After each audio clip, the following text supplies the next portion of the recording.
Good evening. Today's the first day I've learned how to use this little pin from my camera to start and stop the camera. Or the pin from my phone to start and stop the camera. So, learning new tricks. Alright, do you want to tell our viewers, like our family, where we're at and what we're up to? So we're just outside La Fortuna. Right now we're just relaxing In a house. in a house. Yep. They cost $18. As you've seen if you watched our previous video from when we first arrived. So yeah, today we made the hop from Monteverde over to La Fortuna. And for anyone who says these towns are alike, I don't get it. They seem quite different to me. Even though we haven't seen a whole lot of the town other than driving in for dinner and to go grocery shopping, it was a stark difference to me between the two towns. I would say she's correct. They're not alike pretty much at all. So we're trying to figure out what we could do to kind of come up with a comparable concept or idea. And I think if you were talking about Monteverde, it's kind of like a mountain town. Yeah. Maybe like Estes Park or what else do we say? Maybe not Vale. It's a little bit smaller, but something like that, where you have like a kind of a touristy, kind of gimmicky, little tourist town, but it's in the mountains. In the mountains. It's in the mountains. That's the key stark difference. It's colder. It is insanely hilly. Everything is switchbacks. Even in the town itself, all the shops are built around switchbacks. No flatland at all in Monteverde. You're in a mountain. Oh yeah. Green mountain. Yep. So, and then here, the closest I can compare it to would be like maybe Colorado Springs, or something like that, where a town kind of sits at the base of a mountain, and it's just kind of like in the valley where it's sprawling, and the city isn't really encumbered by the mountain landscape, and that's kind of where we're at right now. But we are literally at the base of a volcano, so it's impressive. The view is really awesome. We're right outside the national park here. Arenal Volcano National Park. That is correct. Mm-hmm. Yeah, the volcano is the one thing everybody can see. It is the biggest attraction, I would say, and along with the things that it brings to the table. So since it is an active volcano, La Fortuna is very famous for their thermal hot springs, which I think we'll try out tomorrow. And so I have been here to this town both in 2007 and 2008, and coming back now here in 2022, it does not look the same at all. Like, as we were driving through, I'm like, this is not the same place that I was before. Like, I did not see any of this stuff. And I've never been to Colorado Springs in order to compare the difference. But to me, it almost seems like something like Las Vegas, short of no casinos. Like, it is huge resorts. Huge, one after the other. And then massive amounts of restaurants, activities. Like, every single block, it seems, there is an adventure company wanting to capture your attention. Like, there are big signs everywhere. It was quite overwhelming. Like, I would love to drive through the town when there's no traffic, and we're in the off season. This is September. Right. This is their off season, and it was packed. Like, you couldn't drive down the main street hardly. Tons of cars, tons of pedestrians, tons of bicyclists. Very, very active town, which makes me very, very grateful to have this Airbnb that's about, I don't know, what are we, 10 minutes outside of town? About 15. 15 minutes? Like, we're in a very rural farm area. And you can, I don't know if you can hear the traffic, but there is a road out here with a little bit of traffic, but nothing like being in the city of La Fortuna.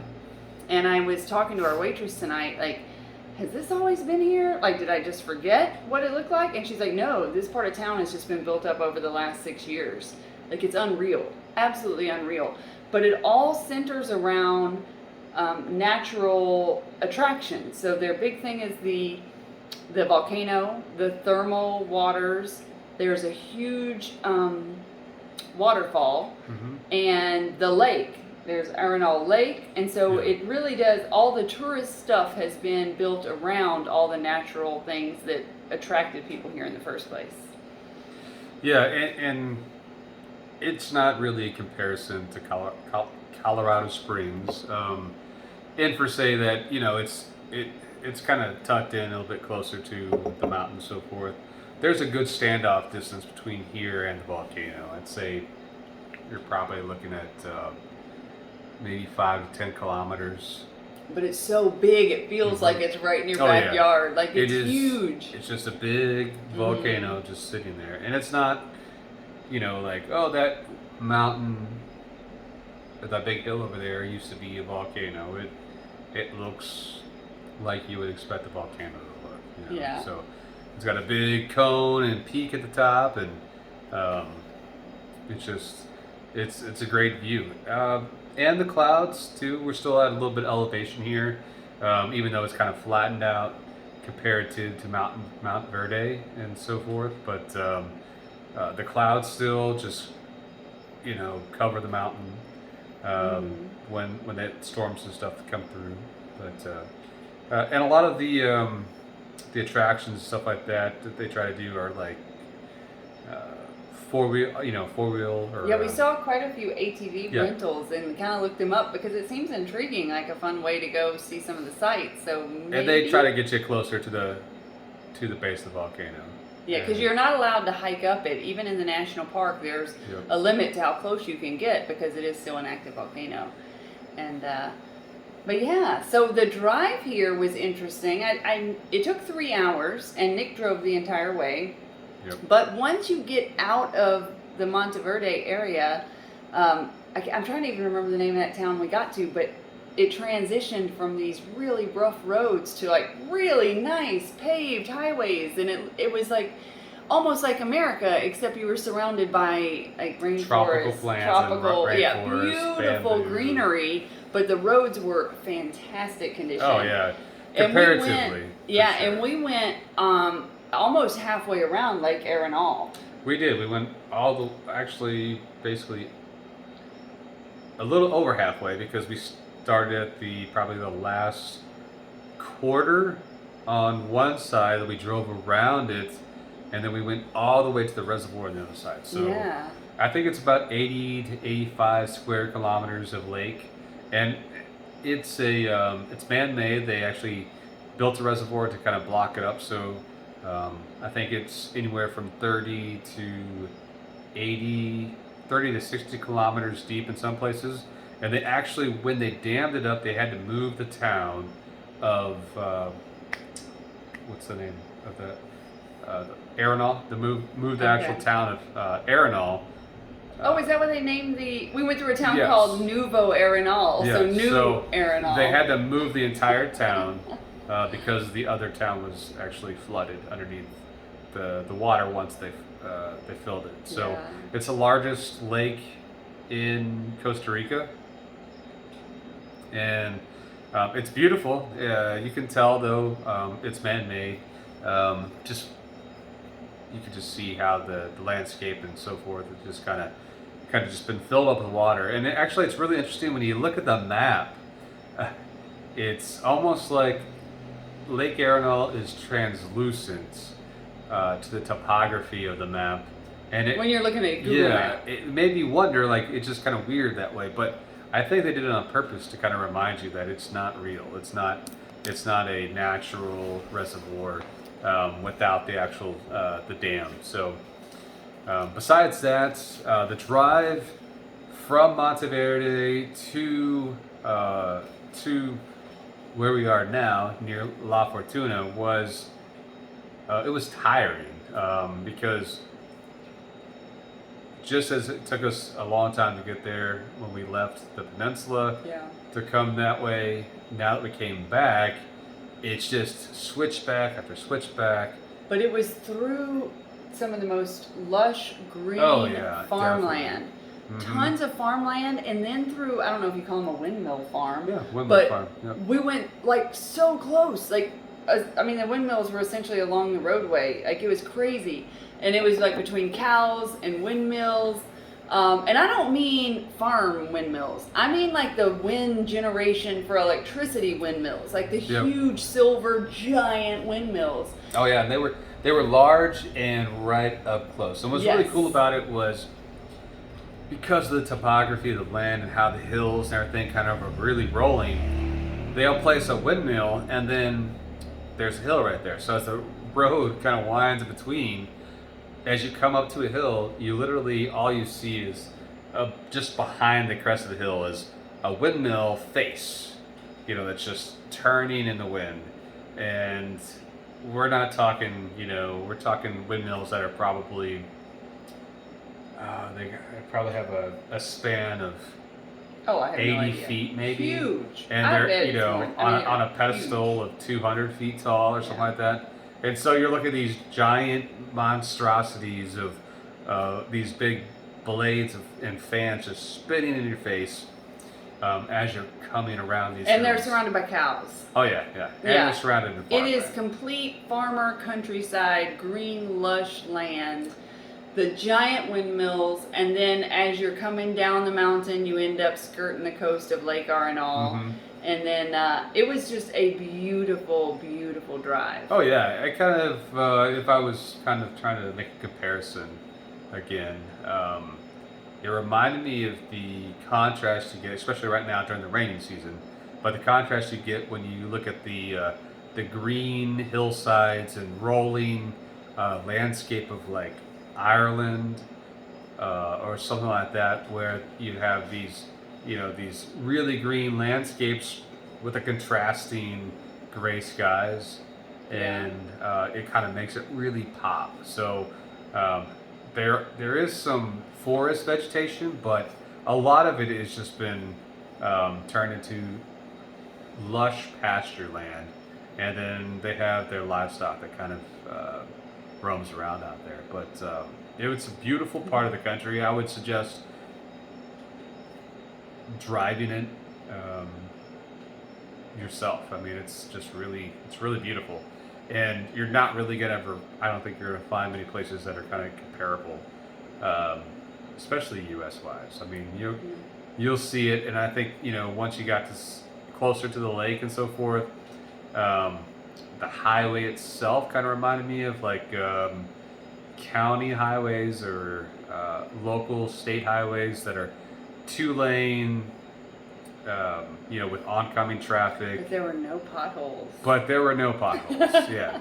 There was a striking distance. Yeah, once we got to that little town, I don't remember what it was called. I've got a map, because before I want to show you guys where we've been. I'll see if I can find the name of that town. It started with a T. Yeah, I think it was. But yeah. I can't find it right. Oh, Tilleron. Yeah, the town of Tilleron. The town of Tilleron. Once you got to the town of Tilleron, that's when the roads got better. The roads just kind of got really great, and they're really pretty close. They're probably like 5 kilometers from where the lake is. Yeah. It's kind of like one of those towns where you could tell like it's not a lake town, but it's just close enough to where it has a lot of the business, and it has. The landscape itself is kind of a little bit more flat, not so much hilly, and so you kind of have it's a little more sprawling, and it really kind of reminded me a lot of the houses kind of like an upscale, well taken care of type of town. Like everything was groomed, the yards were groomed, the houses were neat. It was laid out in kind of, just east to west, north and south kind of road type of thing, where it was all just made it easy to kind of build, and it seemed like it wasn't just built up along the premise of a road, right? Where everything is like the artery that feeds it is just kind of everything's just set up off of the roads to the left and the right. This was kind of just set up where it's like, okay, now we have like a town, and so you got your north and south roads, your east and west roads, and it's kind of like a tic-tac-toe board almost. You know, kind of like that. And like I said, everything was well paved. They had, you know, stop signs and churches and schools, and you could tell about the little.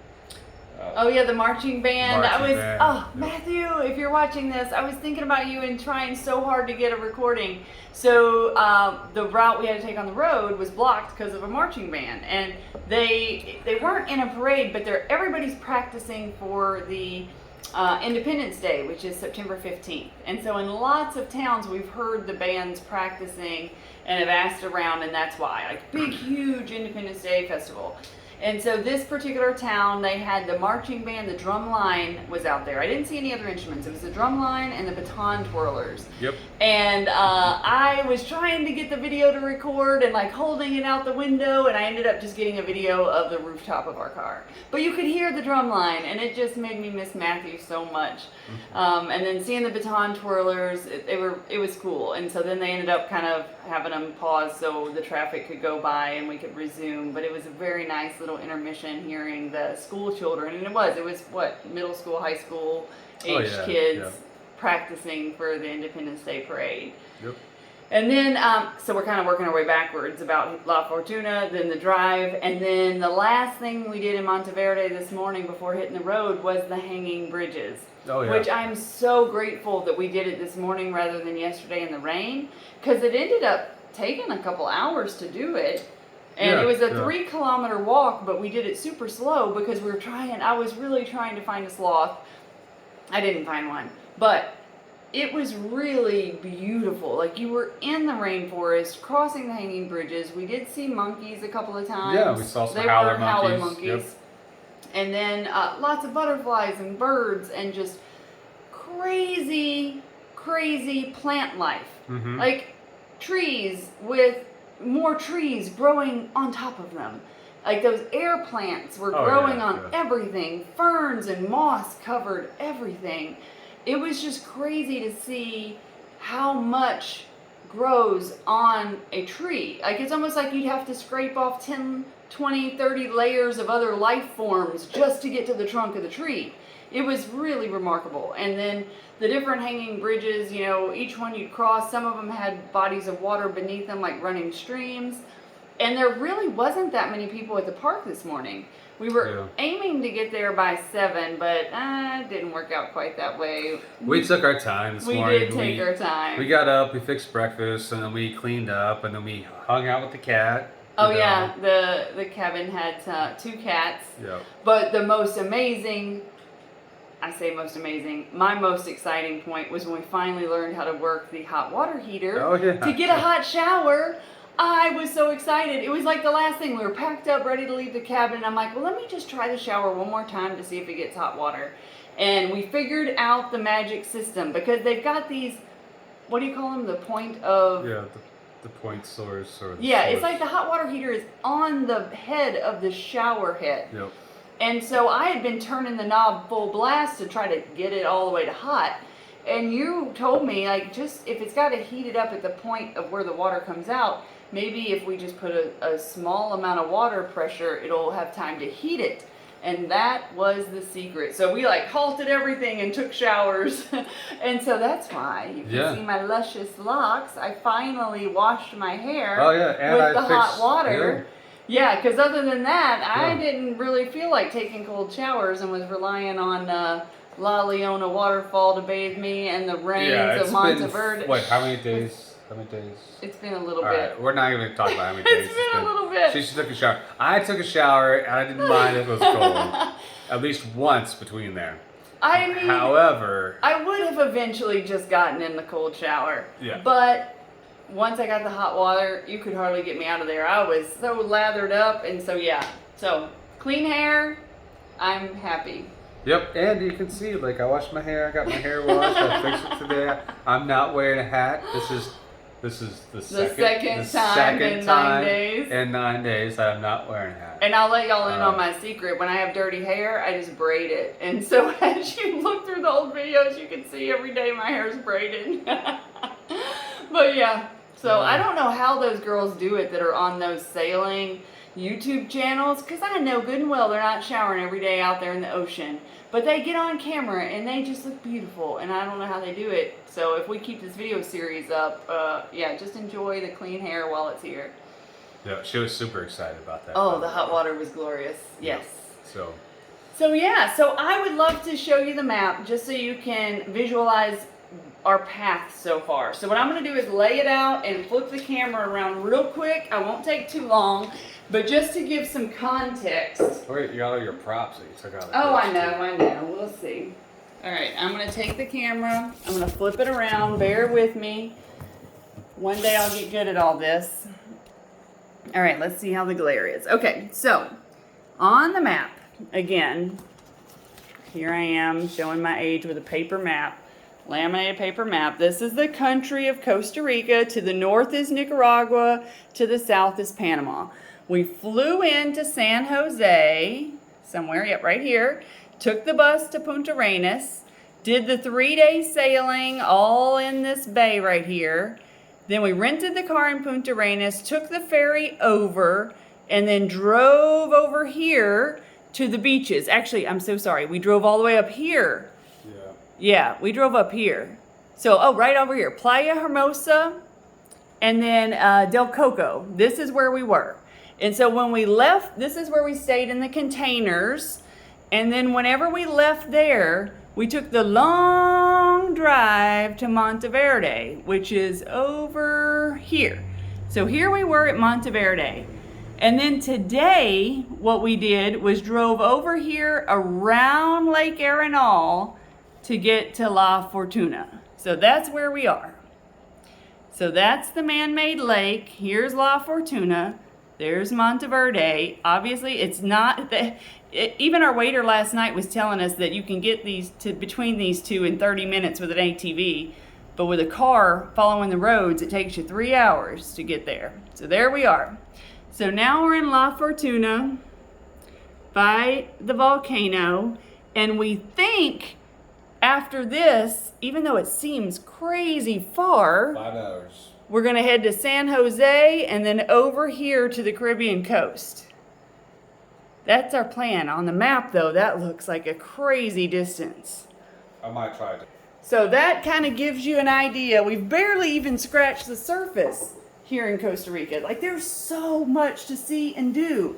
And we're doing the best we can to see what we can. But truly, I think you just really need a lot more time. So we can't see it all. We're going to do the best we can and have fun. So Dory pulled out some props, and I think that's, you know. Oh. Well, okay. Let me set the phone back down. So I wanted to show you a couple things. We went grocery store shopping. Man, what am I talking about? Supermercado. Yeah, the Super Maxi. They have different names for their supermarkets. And the Supermercado. And the, what was the first one we went to? The Mega Super. Mega Super. Yeah, so the different grocery stores. So I was going to show you some of the things we got at the grocery store. So every time I've been to a Central American country, they never refrigerate their eggs. They're just out. And this was the smallest amount we could find because we only need it for a couple days while we're here. And the last time, whenever we were in Monteverde, they had them in sets of 10. And we ended up throwing I made omelets that were huge. We could never even consume them because I was trying to use up what we bought. Yep. But so I wanted to tell you about the plantains. Because in our backyard, we explored a little bit, and they're not plantain trees, they're banana trees with lots of different bananas on them, like right for the picking. Bananas. Yeah, the little ones. Yep. And they have lime trees and lemon trees and mangoes. Yeah. But Nick did not feel comfortable picking the fruit off of the trees because he thinks people probably will sell that and we'd be stealing from them. So I bought a plantain and a lime rather than just picking it off the tree out there to be a good steward of our host. But the cool thing was, in the store, these aren't just packaged up. They're actually the whole bunch of Yeah. the plantains, like pulled right from the tree, and they're hanging in a row, and you just pick off however many you want from the giant bunch. And I thought that was super cool. And then the other things are just normal things we'd have in our grocery store. Those are really the things I want to show you. So I got an avocado, onion, some peppers, and some little baby potatoes. So yeah, those aren't that interesting. But I just wanted to tell you about the fruit that we could have gotten in the backyard, but that we responsibly bought from the grocery store. That's all. Talk about your box of wine. Oh, well, if y'all would have seen me drinking on camera, you would see I have a purple wine glass, which brought up a memory. Back in college in Louisiana, I worked at Hughes Wine Cellar. I loved that job. It was fantastic. And when I was working at the wine store, I read a lot of wine books, which tell you should never, ever drink wine out of a colored glass, because then you can't like see the color of the wine, right? But these are the only glasses they have in this Airbnb. But I thought, you know, it really doesn't matter, because I'm drinking fine boxed wine. This is, it's not from Costa Rica, but I think this is the major boxed wine. There's no other boxed wine here, but everywhere has this boxed wine. Yeah, it's the best boxed wine you can get. In Costa Rica, that and is. It's super cheap. And today I actually bought a bottle of red wine, and I really prefer the boxed wine. So I don't know whether it's just been so long that since I've worked at the wine store that I've forgotten everything about how to taste good quality wine, or if this boxed wine is good. Either way, I don't care. But I'm drinking out of a purple glass boxed wine. I'm on vacation, and that's just the way it is. That's the way it is. That's the way it is. Yep. We also bought steak and shrimp, and we're just going to do our own surf and turf. Oh, yeah. Honestly, I will. This is not to say that you can't have good food in Costa Rica, but I will say that nothing has blown me away. Except Armando's cooking on the boat. Except for Armando's cooking on the boat. The thing is, they don't use very many spices here. Yeah. Like, nothing is very spiced. And almost everything has beans in it, and Nick's allergic to beans.